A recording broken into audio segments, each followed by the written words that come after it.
ปัจจุบันนี้เนาะปัญหาน้ำค้างน้ำอ่างเนาะระบายน้ำบ่ทันในนครหลวงเวียงจันทน์มีหลายเนาะปัจจุบันนี้ย้อนเหตุผลที่ว่าพวกเราพากันขนดินเข้ามาถม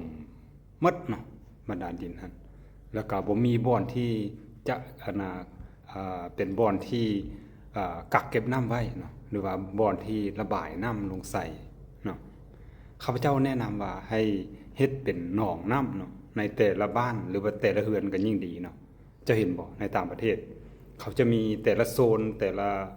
เขตเขาจะมีสวนสาธารณะเนาะในสวนสาธารณะนั้นจะมีหนองน้ำบางใหญ่เนาะเป็นหนองบางใหญ่เป้าหมายเขาก็เฮ็ดให้เป็นสวนสาธารณะให้คนไปเบิ่งเนาะหรือว่าไปออกกำลังกายไปเฮ็ดกิจกรรมเนาะพักผ่อนแต่ในที่จริงแล้วมันเป็นตัวหนึ่งที่ว่าเฮ็ดให้เป็นบ่อนกักน้ำเนาะหรือว่าระบายน้ำใส่หั่นเนาะแล้วน้ำที่ว่าอยู่ในหนองเนาะมันจะเฮ็ดให้มันซึมเข้าไปในชั้นดินได้ไวที่สุดเนาะเฮ็ดให้แก้ไขปัญหาน้ำอ่างได้ดีเนาะ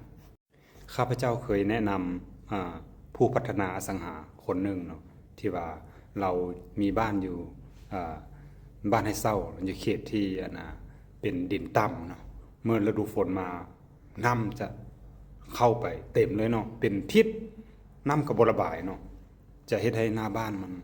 รวมกับหน้าบ้านในบริเวณเฮือนเป็นวังน้ำเนาะให้ข้าเจ้าเฮ็ดเป็นหนองอยู่แจ่หัวเนาะแล้วก็เฮ็ดคลองเลิกๆอ้อมเฮือนหั่นเนาะอ้อมมันบริเวณนั้นน่ะบ้านเนาะเมื่อแล้วก็ติดตั้ง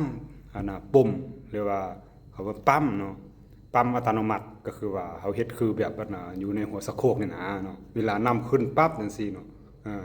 ดันขึ้นมาเนาะตัวปุ่มตัวนั้นก็ลูกปุ่มเป้านะจะดันขึ้นมาแล้วก็ไปต่อใส่สายไฟเนาะต่อสายไฟดันขึ้นมาปี๊บตึ๊บจังซี่แตะกับสายไฟปั๊บมันก็ปั๊มมันก็จะดูดน้ำออกใส่หนทางเนาะหนทางนอกพี่เนาะอัตโนมัติเลยเนาะดังนั้นมันก็จะแก้ไขปัญหานี้ได้เนาะ